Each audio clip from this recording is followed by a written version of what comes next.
Okay, this recording is being made because I neglected to um, record either one of those Zoom meetings that I had.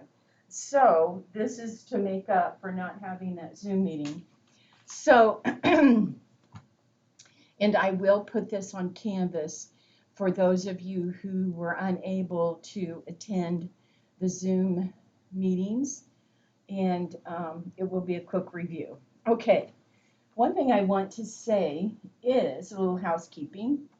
You had two projects or assignments.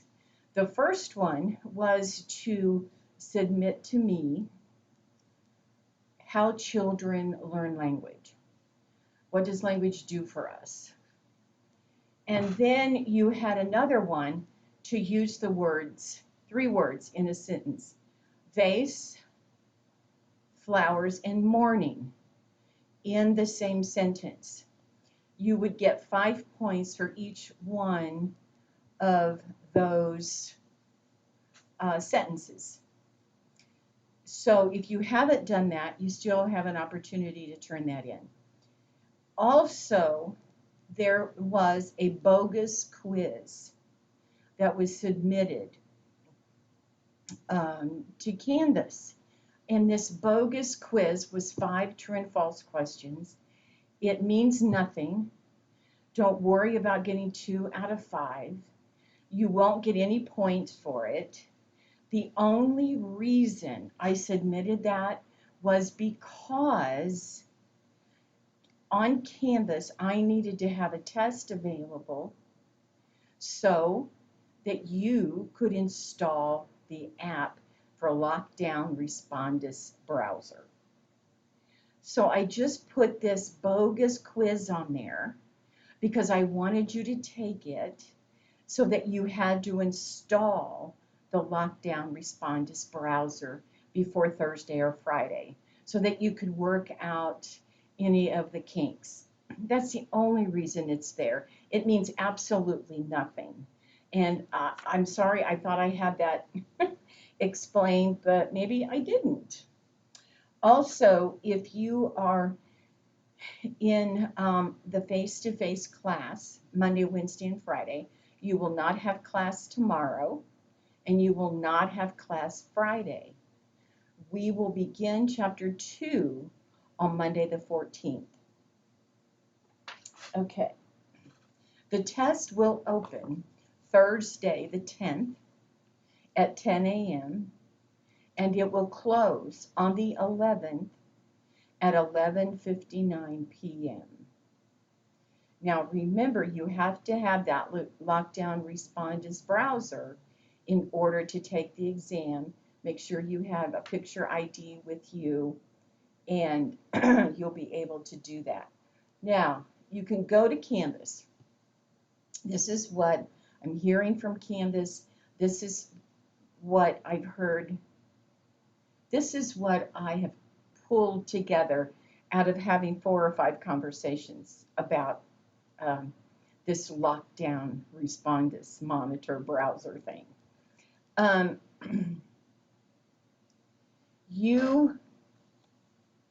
going to do this because I feel like I'm almost talking to the ceiling. You will use the browser that you feel comfortable with, the browser that you typically use, and whether that be Google, Firefox, or Microsoft Edge, and you will pull up Canvas, and you've got this home page. On the left side of the screen at the top, you will see the Ball State symbol, and it's got beneficence, and it's in red. Go to the very bottom of that row with the words or icons under that, and you will see a circle with a question mark in it. Click on that. Then pops up another screen, and what you want to do is click on Respondus Monitor for Students. You just scroll down a little bit and it's there. Then the next thing that you do is the next screen that pops up. It's divided into thirds. Divided into thirds. The last third at the right will say install. And that's what you click and install the app.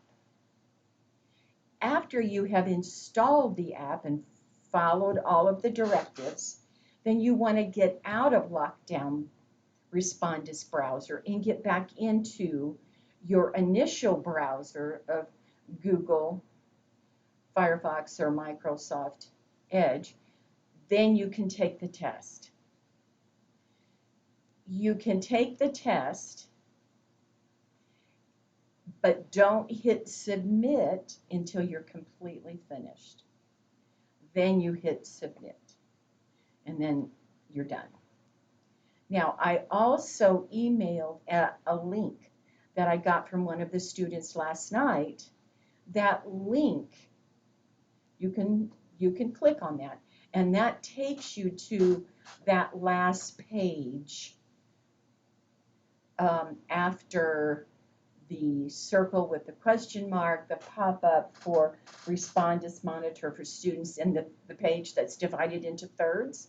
It will take you directly to that link. But remember, you have to get out of Lockdown Respondus browser once you've completed the install, and go back to your initial browser to take the test for Canvas. So those are some housekeeping things that I wanted to tell you. The test, I think I told you when the test opens. The test is 100 questions. It is true, false, worth 1 point, and multiple choice worth 2 points. And I think there are 66 questions for a total of 100 points. All right, we're going to do the review for Chapter 10 first. And Chapter 10 covers the anatomy and the physiology. Now, what you need to do is, whoops, just looks funny on my end. Sort of, kinda. Yeah, sorry about that, guys. I'm just trying to, I don't know. Maybe that's better. I don't know. Chapter 10 is the anatomy and the physiology. So what you're doing, what I'm hoping that you learn from this is that you understand how an individual is able to produce speech, because you understand the anatomy and the physiology. Now, we know that all structures involved in producing speech are designed for other more basic biological processes. For example, it says that breathing is important for speech, but the primary purpose or reason that a person breathes is to absorb oxygen into the bloodstream. You have to feed your brain. You have to get that oxygen to the brain. The larynx, otherwise known as the voice box, is the valve that's in your throat, and it prevents foreign substances from going down into your lungs. The tongue is used to produce speech sounds, but it's also used to produce articulation for speech. So we have these structures that are called 4 processes for speech: respiration, resonation, phonation, and articulation. And on the exam, those 4 processes will be included. You will have to understand those 4 processes and what they do. In the PowerPoint, those processes are divided up Respiration is nothing more than breathing, but when you're sitting at rest, your respiration of inhalation and exhalation is pretty much the same. It's even. 50% of the breath or breathing is inhalation and 50% is exhalation. However, when you begin to talk, 15% is inhalation and 85% is exhalation. You have to have enough air that you take in order to speak and generate a breath stream to speak. So you may have worked with some kiddos who have a diagnosis of cerebral palsy or some neurological disorder where they've got really, really low muscle tone. And it's difficult for them to breathe. They have very poor trunk support, and breathing is difficult. Well, then speech is going to be difficult because they cannot take in enough air to sustain a breath stream for speech. Phonation is the noise. Resonation deals with the nasal cavities, the pharynx, and the oral cavity. Those are the three resonating cavities. And vowel production is primarily a resonation factor. The nasal sounds that we produce are and ing. Those are the nasals. Now they change a little bit when you have a sound that's next to an M, in front of it, behind it, because you've got co-articulation. You have other sounds that are playing into the overall articulation and the sound. The articulators that we use are the alveolar ridge. And the alveolar ridge is the area right behind the front teeth. It's bumpy. If you put your tongue tip up there, it's bumpy. If you move your tongue back a little bit, you get to an area that's just tissue. So the alveolar ridge moves back to the hard palate, and it's called a hard palate because there's a bony structure underneath that skin. If you continue to move back, you move into the soft palate, the velum. That's called the velum. If you continue to move back, you have the uvula. Now the uvula is not an articulator. It's that appendage that hangs down. And it has nothing to do with articulation of standard English. The velum does, and so does the hard palate. In articulation, we also have the teeth. You produce a TH. You have the tongue, la, la, la, la, t, t, t, t. You have the lips, mama, ba. You have, in the jaw, we've already talked about the alveolar ridge, the hard palate, the soft palate or the velum, and we've talked about the jaw. The articulators are more involved with consonant production. And that makes sense.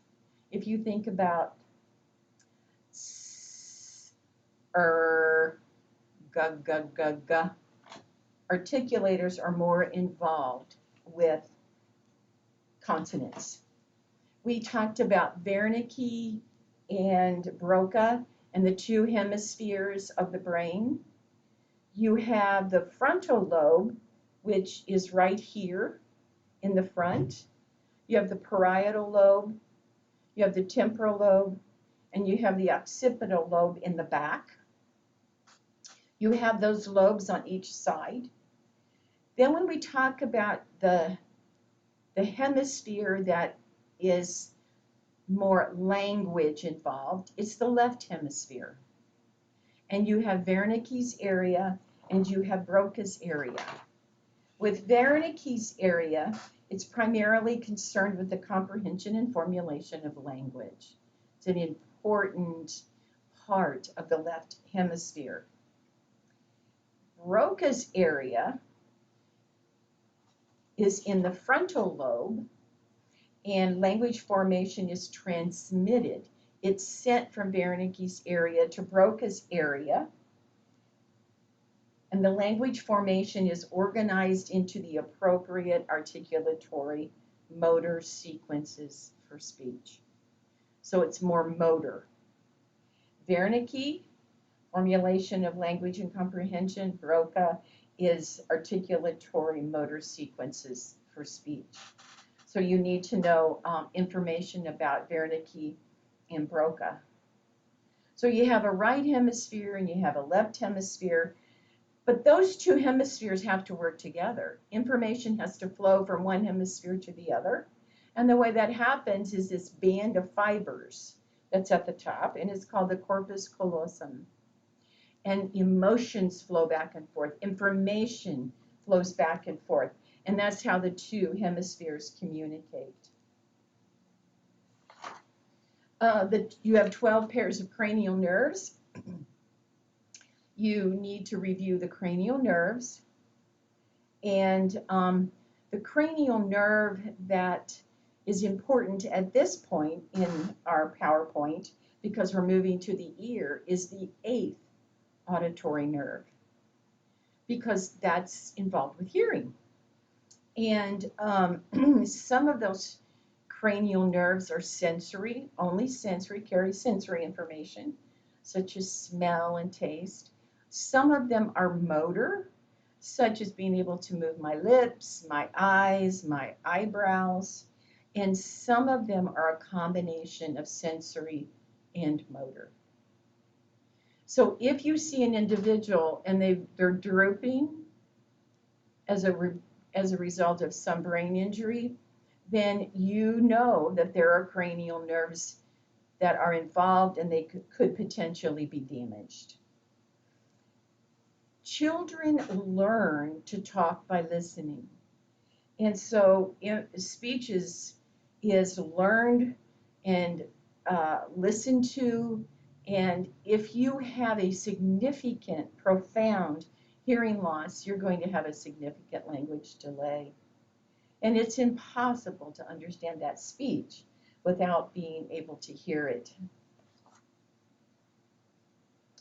If I lose my hearing now, I probably would be able to function. If I was 6 months old, it would be very difficult. The ear has 3 anatomical divisions: the outer ear, the middle ear, and the inner ear. We have structures such as the pinna, so make sure you review those structures. The pinna, the external auditory meatus, is the canal. You have the tympanic membrane, so the external auditory meatus stops at the tympanic membrane, and then you get into the middle ear where you have those 3 small bones, and those 3 small bones are called ossicles. That is the ossicular chain. They are individually referred to as the malleus, the incus, and the stapes. You have one side of the tympanic membrane that is attached to the malleus. The malleus touches the tympanic membrane. As the sound travels through that ossicular chain, it goes over and it attaches to another little membrane, and then it travels into the inner ear. You have the eustachian tube that comes down from the middle ear, and that equalizes air pressure on both sides of that tympanic membrane. And I think we talked about how if you're swimming and you dive down real deep or you go into the mountains, your ears pop. Well, the eustachian tube is trying to equalize that air pressure. Children have fluid in the middle ear, and that causes ear infections. In the external auditory meatus, if you have impacted earwax, you may have a hearing loss. Once the earwax is removed, it's okay. It goes back to normal. Another word for earwax is cerumen, sort of a honey color.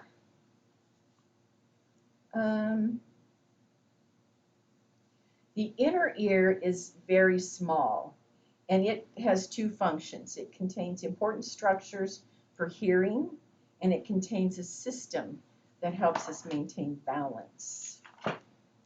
Okay, I think that's a pretty good overview of Chapter 10. Now let's look at Chapter 1. Let's see how much time. All right, we're doing fine.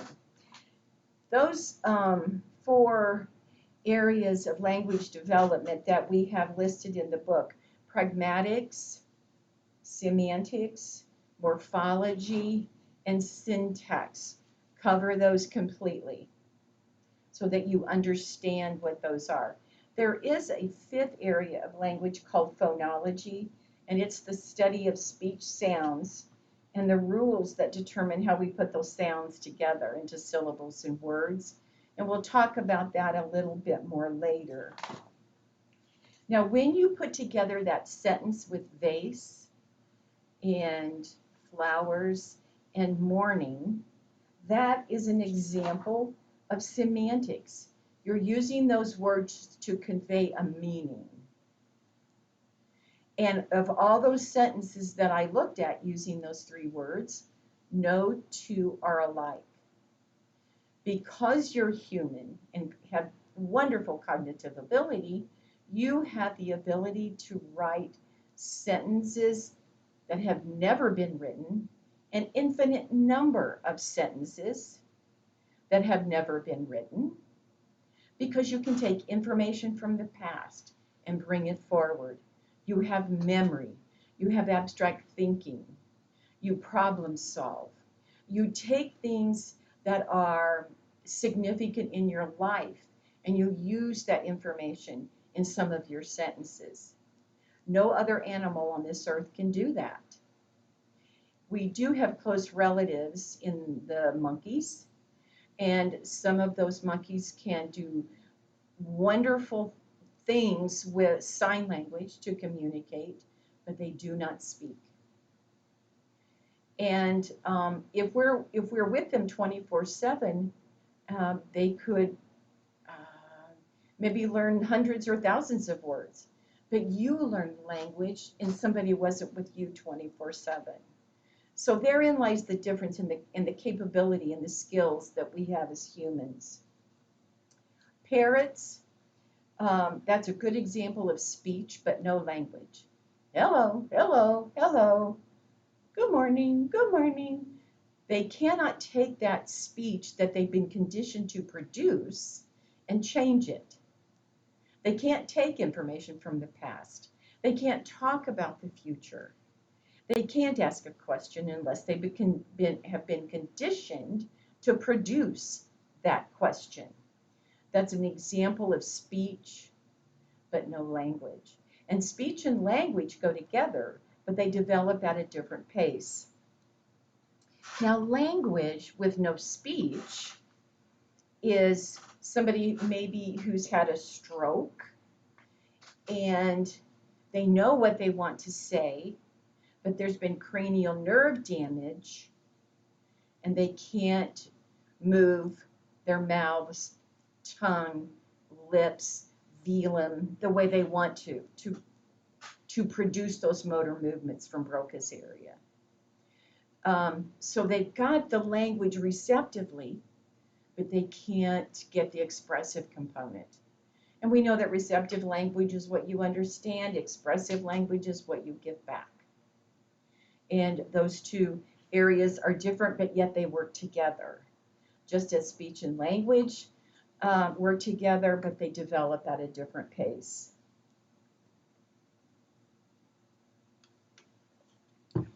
We communicate by receiving information and sending information. We use our body language to smile. We shrug our shoulders. We put our hands up. We nod. we roll our eyes, we wink. So we have different ways of communicating our thoughts and our messages. Every child who is born has the capability to produce any sound from any language. They have that capability.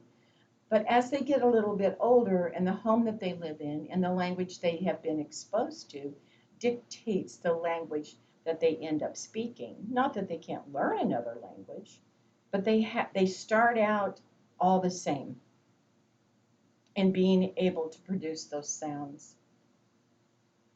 Pragmatics is the most functional component of language.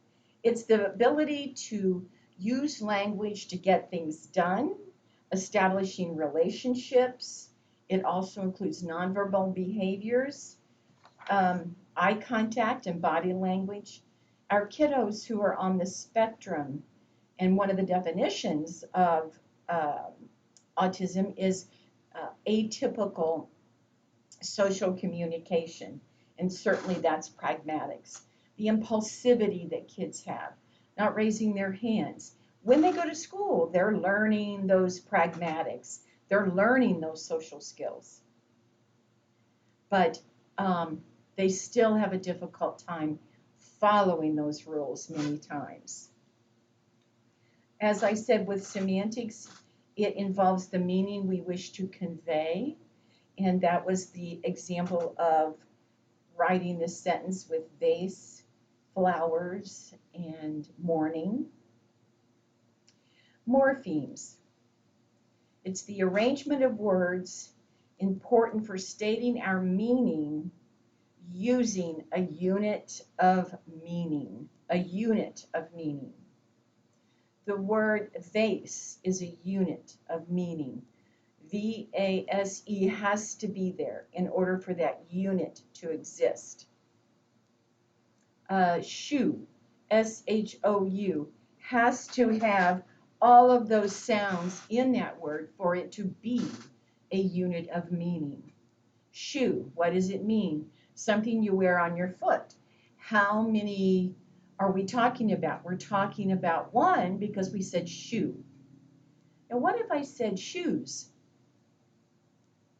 Ah, I made it plural. S is a unit of meaning that is attached to the word shoe.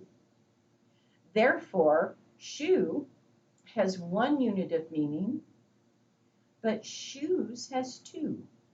Shoes. It changes the meaning of the word. If I said shoed, he shoed the horse, he was shoeing horses, E-D-I-N-G, two different units of meaning. But it changes the meaning of the word by adding it. Does not stand alone. It has to be added. And you can add morphemes to the beginning of a word and to the end of a word.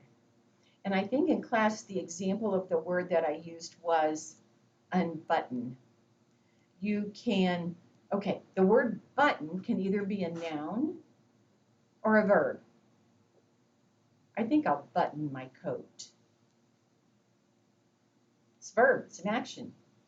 I lost a button off my shirt. It's a noun. But if I say unbutton, I think I'll unbutton my coat. It's a verb, and it has two units. I put un in the front to clarify my message, and my other unit of meaning, which was button. When you put them together, it has a completely different meaning.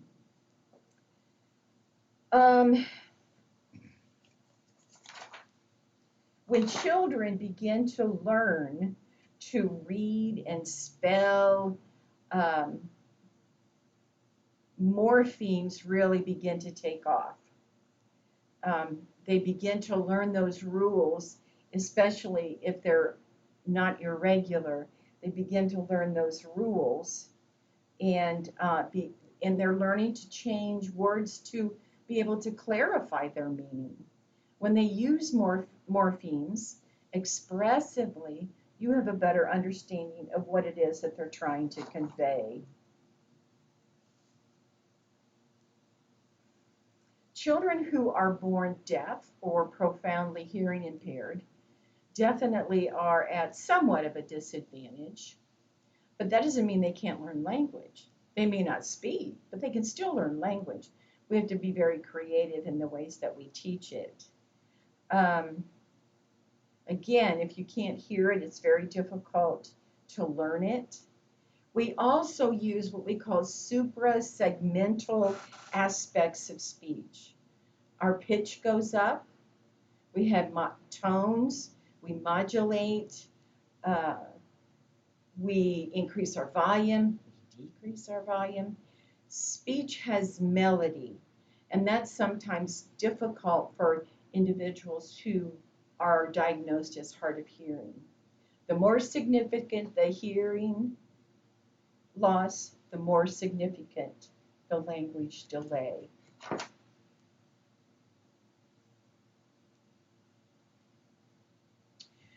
Most of what a child will ever know about language is acquired before they enter school. And that's kind of hard to believe because our language is complicated. But I will tell you that as we progress through this chapter and through this text, you will see how rapidly language progresses and the explosion of language.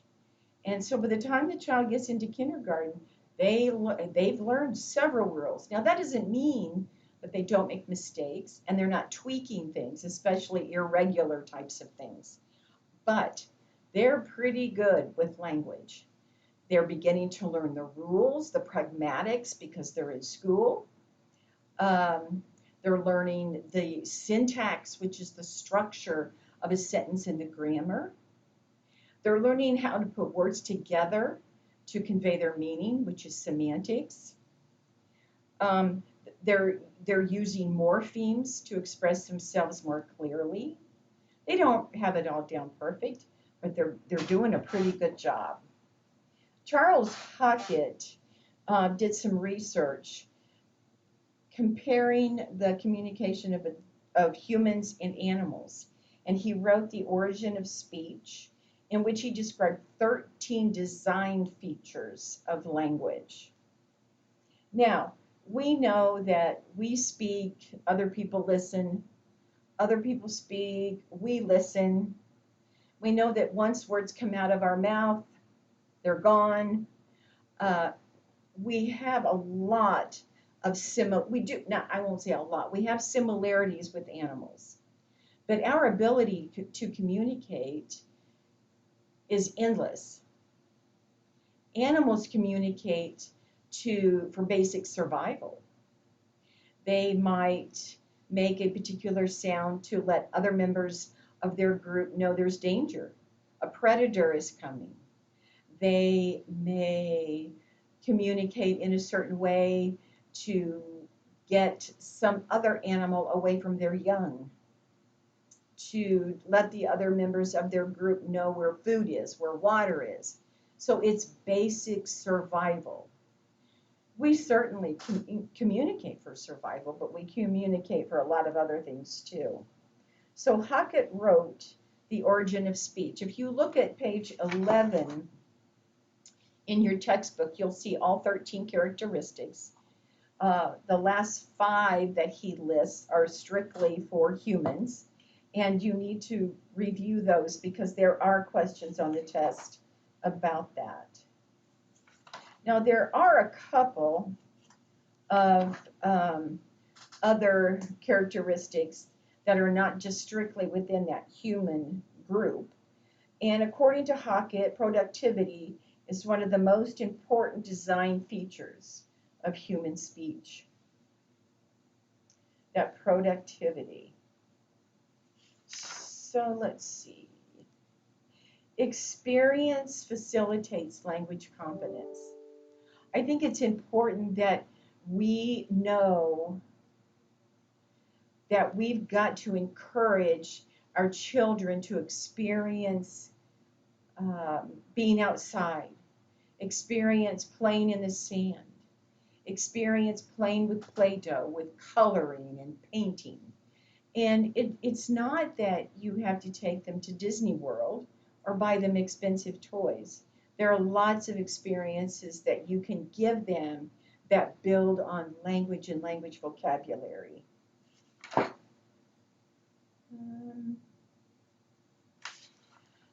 I encourage you to read through all of the slides. I've touched on some of the things that we will be talking or you will be seeing on the test. There were 2 videos that you were supposed to watch, and there are questions over those 2 videos. They were YouTube videos, as I shared, and one was how earwax is professionally extracted. That was by Beauty Explorers. And the other one is one of our most difficult earwax removals by EP-62. And we know that earwax, if you have too much wax, can result in a conductive hearing loss. Once you get it removed, you might be okay. But sometimes if there's a lot of wax in there, sound waves could have trouble getting through hard black wax. Typically our earwax is sort of a honey colored, and that's what we want. That wax can keep debris from collecting in our ears or bugs or things of that sort. So there will be questions over those 2 videos. And I do believe that's everything. And I'm going to post this on Canvas. I'll upload it to my YouTube channel so that you have the opportunity to view it, and it's going to be titled Test Review. Okay, there you go. Bye.